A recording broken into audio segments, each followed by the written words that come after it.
సాయినాథాయ నమః. శ్రీ సాయి సచ్చరిత్రము 35వ అధ్యాయం. ఓదీ మహిమ. కాకా మహాజన స్నేహితుడు, యజమాని, బాంద్రా అనిద్ర రోగి బాలాజీ పాటిల్ నేవాస్కర్. ఈ అధ్యాయంలో కూడా ఊదీ మహిమ వర్ణితం. ఇందులో బాబా 2 విషయములలో పరీక్షింపబడి లోపం లేదని కనుగొనబడట కూడా చెప్పబడినది. బాబాను పరీక్షించు కథలో మొట్టమొదట చెప్పబడు ఆధ్యాత్మిక విషయములో లేదా సాధనలందు శాఖలు మన అభివృద్ధికి అడ్డుపడను. భగవంతుడు నిరాకారుడని నమ్మువారు భగవంతుడు ఆకారము గలవాడని నమ్మువారిని ఖండించి అది వట్టి భ్రమ ఎనదరు. యోగీశ్వరులు మామూలు మానవులు మాత్రమే కనుక వారికి నమస్కరింపనేలా అందరు. ఇతర శాఖల వారు కూడా ఆక్షేపణ చేయొచ్చు. వారి సద్గురువు వారికి ఉండగా ఇతర యోగులకు నమస్కరించి వారికి సేవ చేయనేలా అందరు. సాయిబాబా గురించి కూడా అట్టి ఆక్షేపణ చేశారు. షిరిడీకి వెళ్లిన కొందరిని బాబా దక్షిణ అడిగాను. యోగులు ఈ ప్రకారముగా ధనము ప్రోగు చేయుట శ్రేయస్కరమా? వారిట్లు ధనము జాగ్రత్త చేసినచో వారి యోగి గుణములు ఎక్కడా అని విమర్శించారు. అనేక మంది బాబాను వికరించుటకు షిరిడీకి వెళ్లి తుదకు వారిని ప్రార్థించుటకు అతడనే నిలిచిపోయారు. అటువంటి 2 ఉదాహరణలు ఈ దిగువ నిచ్చుతున్నాను. కాకా మహాజని స్నేహితుడు. కాకా మహాజని స్నేహితుడు నిరాకారుడకు భగవంతుని ఆరాధించేవాడు. విగ్రహారాధనమునకు అతడు విముఖుడు. అతడు ఊరకనే వింతలేమైనా తెలుసుకున్నటకు షిరిడీకి పోవని అంగీకరించాను. కాని బాబాకు నమస్కరించననియు వారికి దక్షిణ ఇవ్వననియు చెప్పాను. కాకా ఈ షరతులకు ఒప్పుకొనెను.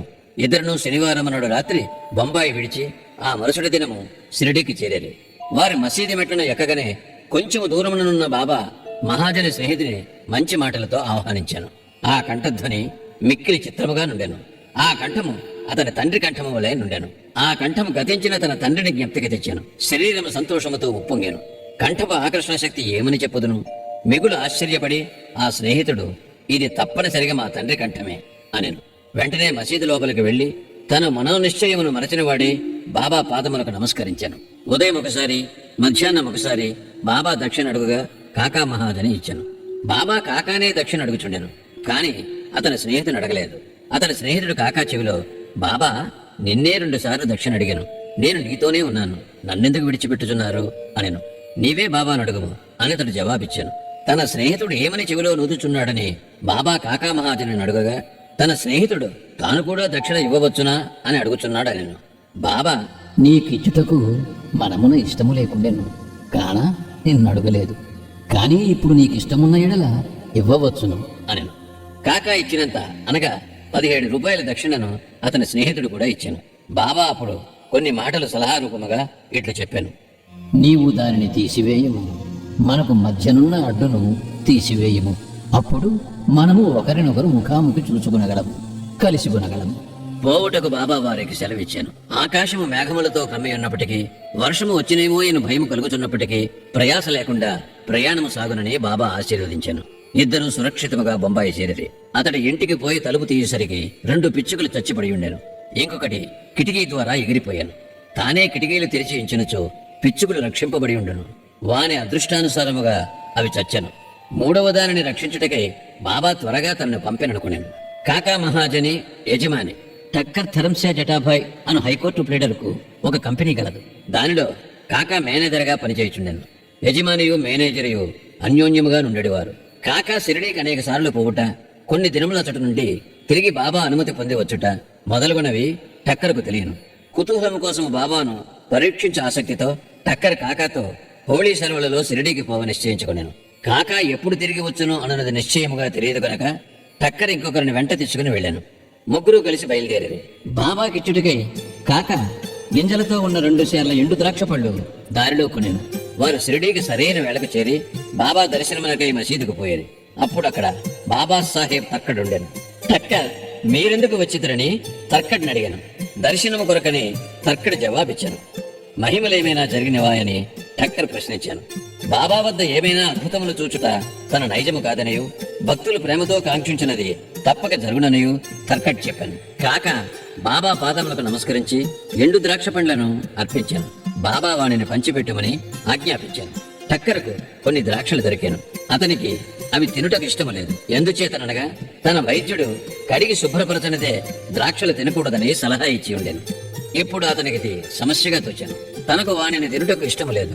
కానీ బాబా తినుటకు ఆజ్ఞాపించుటచే పారవేయలేకుండాను. పారవేసినట్లయితే బాగుండదని వానిని నోటిలో వేసుకునేను. గింజలను ఏమి చేయవలైనో తోచకుండెను. మసీదులో గింజలు ఉమ్మివేయుటకు జంకుచుండెను. తన ఇష్టములకు వ్యతిరేకముగా తుదకు గింజలు తన జేబులోనే వేసుకునేను. బాబా యోగి అయినచో తనకు ద్రాక్ష పండ్లు ఇష్టం లేదని తెలియదా? బాబా వాని నేల బలవంతముగానిచ్చాను. ఈ ఆలోచన అతని మనస్సును తట్టగానే బాబా ఇంకనూ మరికొన్ని ద్రాక్ష పండ్లు ఇచ్చాను. అతడు వారిని తినలేదు, చేతిలో పట్టుకునేను. బాబా వాణిని తినమనెను.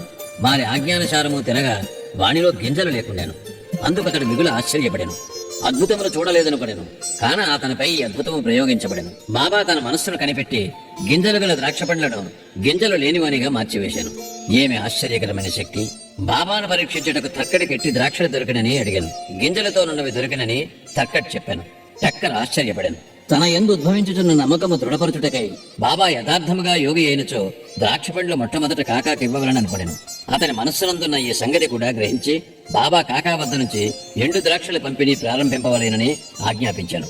ఈ నిదర్శనముతో టక్కర్ సంతృష్టి చెందాను. శ్యామ టక్కరును కాకా యజమానిగా బాబాకు పరిచయం చేశాను. అందుకు బాబా ఇట్లా నేను, అతడెట్లు వానికి యజమాని కాగలడు? అతని యజమాని వేరొకరు గలరు. కాకా ఈ జవాబుకు చాలా ప్రీతి చెందాను. తన మనోనిశ్చయము మరచి టక్కర్ బాబాకు నమస్కరించి వాడాకు తిరిగిపోయాను. మధ్యాహ్న హారతి అయిన పిమ్మట వారందరూ బాబా సెలవు తీసుకున్నట్టుకు మసీదుకు పోయేరే. శ్యామ వారి పక్షమున మాట్లాడాను. బాబా ఇట్లు చెప్పదొడంగాను. ఒక చంచల మనస్సు గల పెద్ద మనుషుడుండెను. అతనికి ఆరోగ్యము ఐశ్వర్యము కూడా నుండెను. ఎట్టి విచారములు లేకుండెను. అనవసరమైన ఆరాటము పైన వేసుకుని అక్కడక్కడ తిరుగుచు మనశ్శాంతిని పోగొట్టుకునిచుండెను. ఒక్కొక్కప్పుడు భారములన్నీ వదిలివేయుచుండెను. మరొక్కప్పుడు వానిని మోయిచుండెను. అతని మనస్సునకు నిలకడ లేకుండెను. అతని స్థితి కనిపెట్టి కనికరించి, నేను నీకిష్టము వచ్చిన చోట నీ నమ్మకము పాదుకొల్పుము.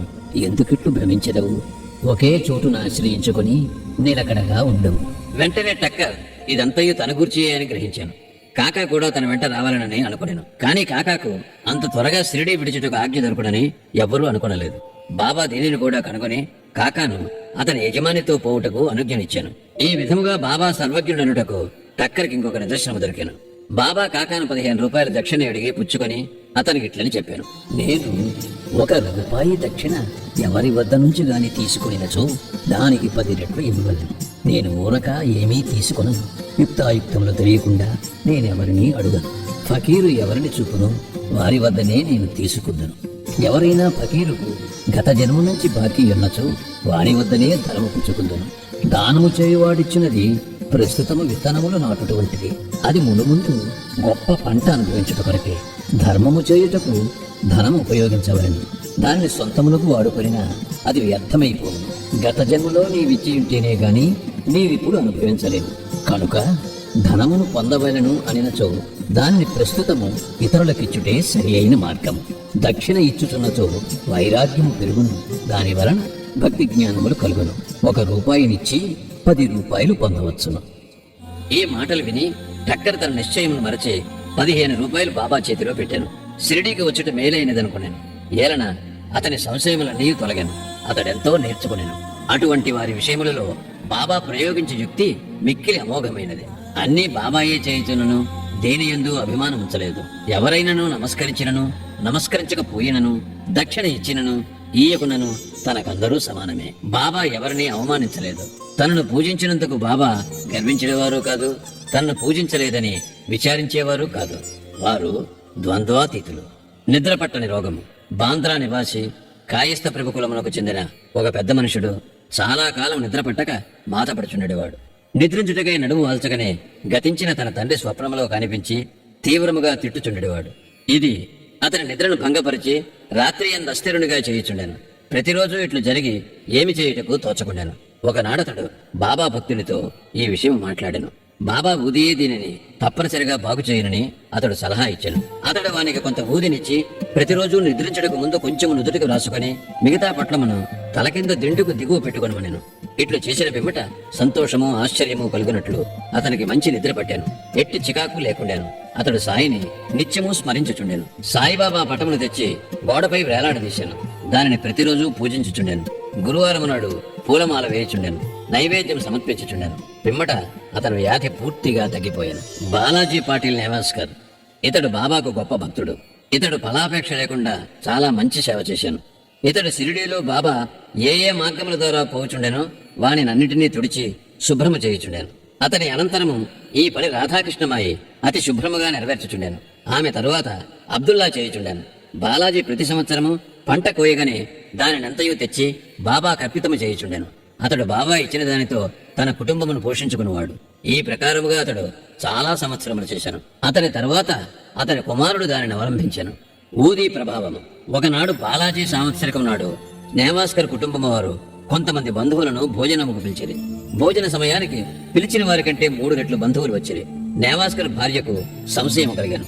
వండిన పదార్థములు వచ్చిన వారికి చాలవనియు కుటుంబ గౌరవమునకు భంగము కలుగుననియు ఆమె భయపడాను. ఆమె అత్తగారు ఓదార్చుచు, భయపడకుము, ఇది మనది కాదు, ఇది సాయి ఆహారమే. అన్ని పాత్రలు గుడ్డలతో పూర్తిగా కప్పివేయము, వానిలో కొంచెం ఊది వేయము, గుడ్డ పూర్తిగా తీయకుండా వడ్డన చేయము, సాయి మనలను కాపాడును అనెను. ఆమె ఈ సలహా ప్రకారమే చేశాను. వచ్చిన వారికి భోజన పదార్థాలు సరిపోవటయే కాక ఇంకను చాలా మిగిలను. తీవ్రముగా ప్రార్థించినచో యథాప్రకారము ఫలితమును పొందవచ్చునని ఈ సంఘటనము తెలుపుచున్నది. సాయి పాము వలె కనిపించుట. ఒకనాడు షిరిడీ నివాసి రఘుపాటిల్ నేవాసిలోనున్న బాలాజీ పాటిల్ ఇంటికి వెళ్ళాను. ఆనాడు సాయంకాలము ఒక పాము ఆవుల కొట్టములోనికి బుసకొట్టచ్చు దూరను. అందులోని పశువులన్నయూ భయపడి కదలజొచ్చాను. ఇంటిలోని వారందరూ భయపడారు. కాని బాలాజీ శ్రీ సాయియే ఈ రూపమున వచ్చినని భావించాను. ఏమీ భయపడక గిన్నెతో పాలు తెచ్చి సర్పం ముందు పెట్టి ఇట్లనెను, బాబా, ఎందుకు బుసకొట్టుచున్నావు? ఎందురికి ఎలజడి? మమ్ము భయపట్టదలచితవా? ఈ గిన్నెడి పాలను తీసుకుని నెమ్మదిగా త్రాగుము. ఇట్లనుచు అతడు దాని దగ్గర నిర్భయముగా కూర్చుండాను. ఇంటిలోని తక్కిన వారు భయపడరి. వారికి ఏమి చేయుటకు తోచకుండాను. కొద్దిసేపటిలో సర్పము తనంతట తానే మాయమైపోయాను. ఎంత వెతికినను కనిపించలేదు. బాలాజీకి ఇద్దరు భార్యలు, కొంతమంది బిడ్డలు ఉండిరి. బాబా దర్శనమునకే వారప్పుడప్పుడు షిరిడీకి పోవుచుండేవారు.